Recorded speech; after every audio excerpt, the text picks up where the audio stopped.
It is not in times of plenty and peace that people remember their Creator, but rather in times of tribulation.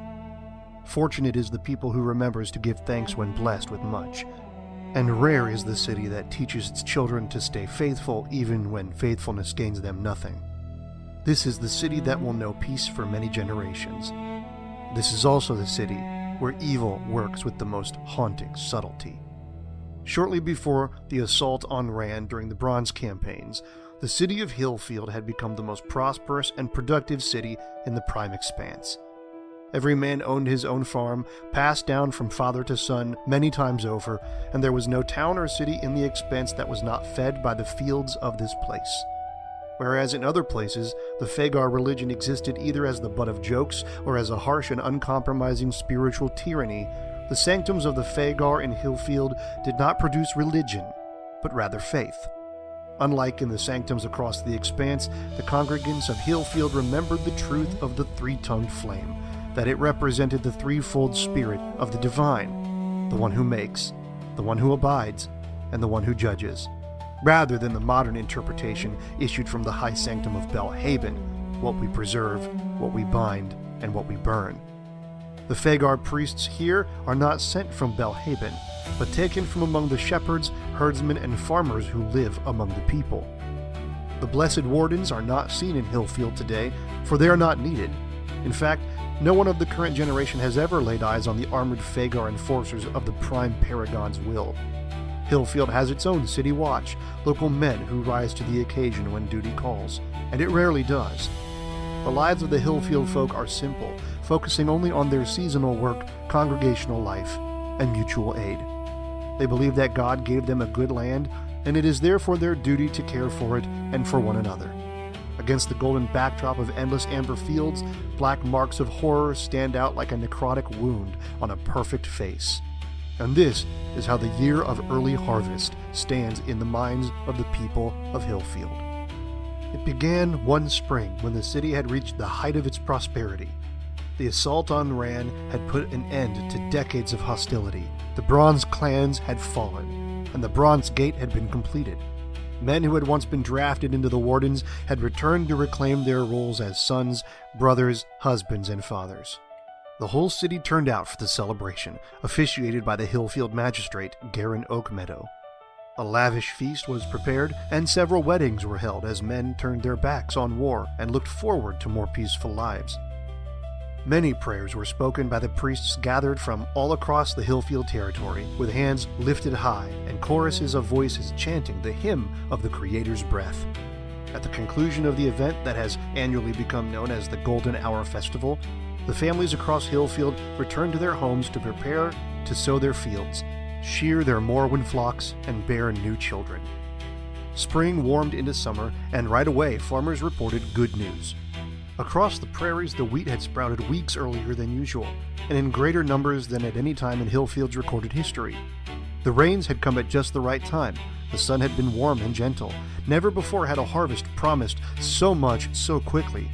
The sanctums rejoiced and blessed the Creator.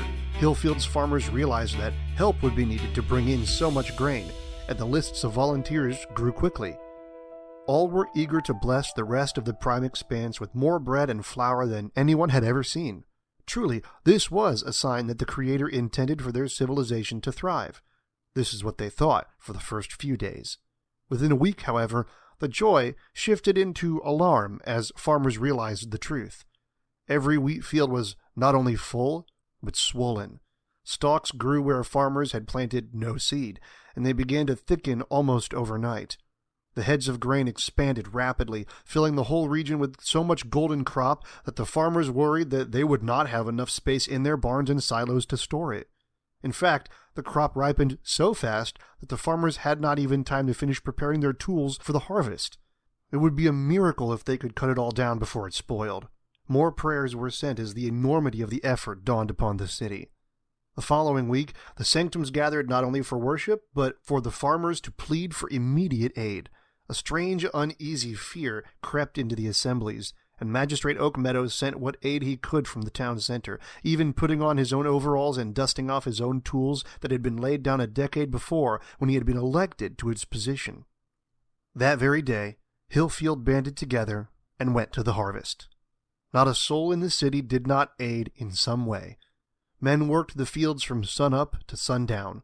The young people dispersed and gave their efforts to any spot that they were needed. Mothers did the same, their infants and small children wrapped on their backs or carried on their hips. There were no complaints, but the rejoicing had also subsided. The unease only lasted as long as the fields held the wheat, and afterward it was forgotten. But as they all worked to bring in the mammoth harvest, a single thought crept into each person's head and would not leave it until they laid down with utmost weariness at night. What if this unnatural harvest was not a blessing from the Creator, but something else entirely? But such thoughts vanished with the night as the sun rose the next morning, for the harvest had been completed.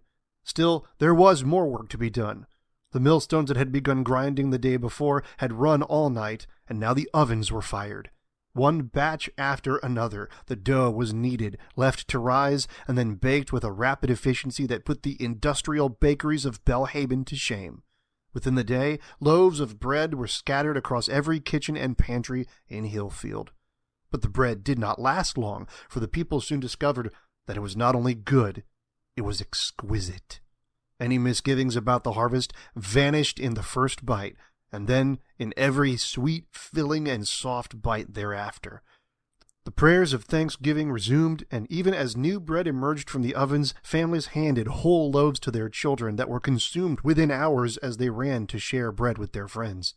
That night, the people of Hillfield slept soundly as they usually did, their bellies full.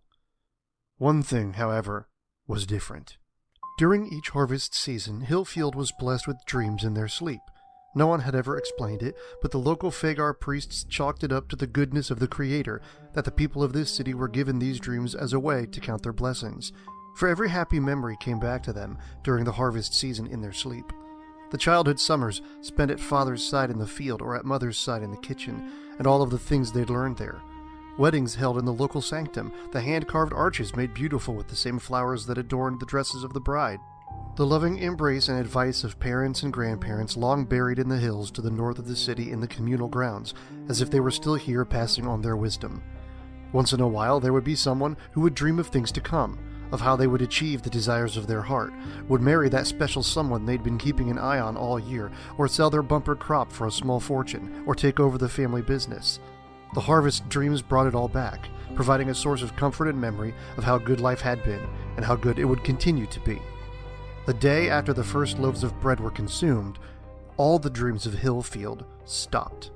Night after night for weeks, the people slept soundly and woke with not one memory or hope having risen out of the sleepy ether to greet them.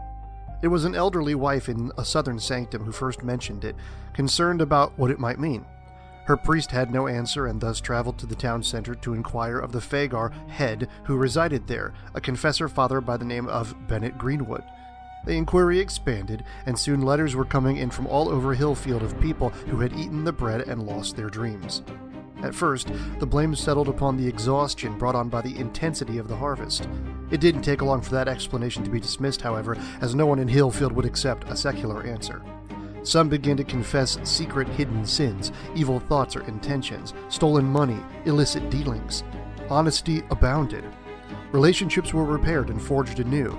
A great many ills came to an end in the panic of the lost dreams, and one could argue that even in the midst of evil's work, the faithful Creator brought some good out of it. But night after night, the people of Hillfield slept without a single memory to usher them through the dark hours. Weeks passed. Autumn arrived, and the other crops were harvested with average yields and natural-tasting produce, and still the dreams did not return. The elders of the city and its subsections were uneasy and beset at all hours with worried congregants. Magistrate Oakmeadow convened an assembly of every priest and town leader in Hillfield, finally giving an official voice to this strange and disturbing problem that was besetting their blessed and prosperous city.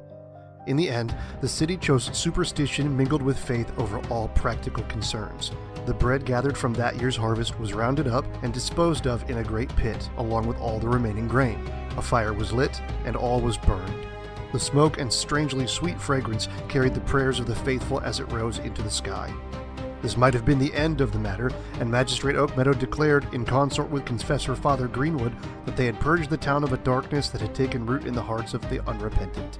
He urged all of Hillfield citizens to recommit themselves to the ways of God and confess any remaining sins that still hid in the shadows of their spirits, so that such evil had nowhere to gain another foothold in their lives. Also, they should not become greedy as they had with the overabundance of wheat, for surely that had been a test from the Creator, one they had failed by selfishly gathering all of the wheat and eating the bread themselves before sharing it with any of the other cities in the prime expanse. If they committed to the right and true way, he proclaimed, they could be sure of the return of the Creator's blessings the following year. Whether or not this would have been so can never be known, for one stash of the strange grain did not make it into the burn pit along with the rest.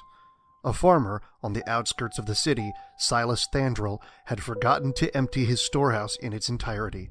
He had at first believed he had handed over all his bread and grain to the magistrate and the confessor father, but one tub of the grain had been missed in the rush. When he discovered the tub in his barn late into the winter of that year, his spirit stirred within him with a great and insatiable curiosity. If greed and secret sin were the problem, and not the grain itself, what harm would there be in investigating the unique kernels? When he mentioned this to his wife, Kara, she roundly rebuked him for what she saw as foolishness and secret sin. They argued late into the night, and though she finally begged him to burn the seed, Silas managed to convince her that it would be harmless. However, she only agreed to go along with his plan if he agreed to keep their priest, Father Holland Brookvale, apprised of the effort. Silas assured her that he would, and indeed he had every intention of doing so. However, as far as the limited records state, Father Brookvale never heard of this misguided experiment, and Silas cannot remember why he did not tell him. That spring, Silas carved off an isolated plot of his land and planted the unnatural grain, ensuring it was kept separate from all other crops. Just as before, the wheat overflowed the bounds of its plot and sprouted early. When it ripened, Silas needed no help to harvest it, as he had prepared in advance, and it was not very much grain compared to the previous year's harvest. In her ignorance, Kara ground the grain upon her mill and baked some loaves of bread. The Thandril children were ecstatic to eat the good bread again, and even Silas and Kara forgot the worry and controversy of the prior year, so sweet and lovely was the bread. That night, the Thandrils awoke with a start, for the dreams had returned, but they were not their dreams. Silas's teenage daughter, Tessa, dreamt of being the bride of a wedding she had never attended. It was the wedding of Abigail Riverward, who had been married 5 years prior. Their 10-year-old son, Tobin, dreamt of holding his newborn boy in his arms. It was Elias Stonefield, the son of their neighbor down the road, Tobin's best friend. Kara dreamed of a wedding night, but it was not hers. It was that of old Dessa Grainwell, a widow from a sanctum on the other side of the city, whose husband had died 2 years ago after 57 wonderful married years. Silas dreamt of receiving a blessing from a dying father he did not know, later discovering that it was the father of Magistrate Garin Oakmeadow himself, who had been blessed moments before his father had passed away. Each dream was more vivid than any they had experienced, and all four awoke in panic, a deep-seated sensation that something horrible had just happened. To pry into the private memories of their friends, neighbors, and countrymen, to live in their lives with such clarity as though it was their own, such an invasion could not be conceived of. The next morning, the Thandrils went to Father Brookvale and recounted the whole tale with tears and trembling hands. Delicately, Father Brookvale set out to discover the identities of those whose memories had been misplaced. They were quickly found, for the subjects of those dreams had discovered their own horror.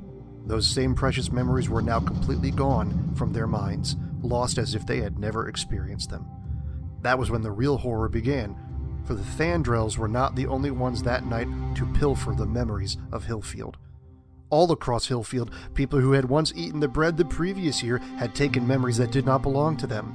As the city devolved into an uproar, yet more secrets were exposed. Relationships forged in the former year were shattered. The year of the early harvest began to be known by some who would not speak it aloud, except in private, as the year of stolen blessings.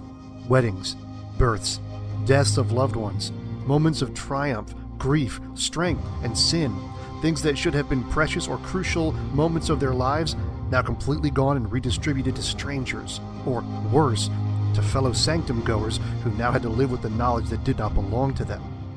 The congregants of Father Brookvale's sanctum descended on Silas Thandrill's farm and ransacked his stores, so desperate were they to uncover any trace of the haunted wheat crop. Only what was left in that single barrel remained, and it was taken and quickly burned. The corner of Silas's field where he had planted the experimental crop was overturned and set aflame until the town was sure that the glazing had removed all trace of the hated wheat. But no amount of fire could bring back what they had lost.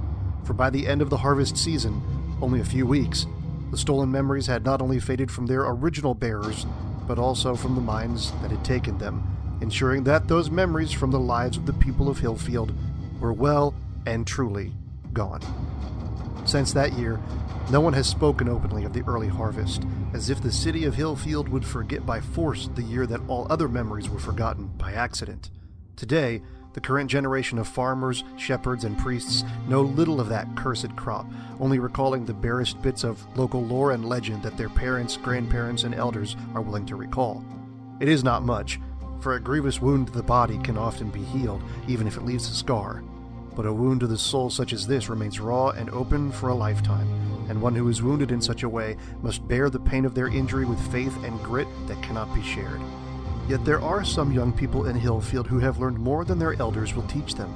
Each year in the dead of winter, when the wind stops moving over the frozen plot of land on the old Thandrill farm where the wheat last grew, if you walk there alone and stand still, you may find something strange. The plot of land might suddenly be full of ripened, swollen stalks of golden wheat, which you can see but will not be able to touch. When this happens, a faint whisper may pass among the dry stubble and over your ears, a lost moment from another life that is not your own, as though the field is trying to tell you about the memories that Hillfield has forgotten.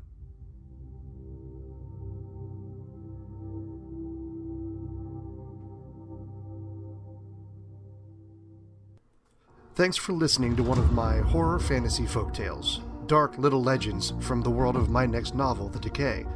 These stories come from the land of Zarathis, a place of old magic, buried terrors, broken truths, and places where reality has worn thin enough for nightmares to press their fingers through. Some tales are warnings, some are fragments of history, and some are lies that have survived long enough to grow teeth of their own. As The Decay draws closer, these folk tales offer glimpses into the world behind the novel, fears, myths, and the shadows its people have learned not to name. Once again, thanks for listening, and tread carefully. In Zarathis, very few voices can be trusted.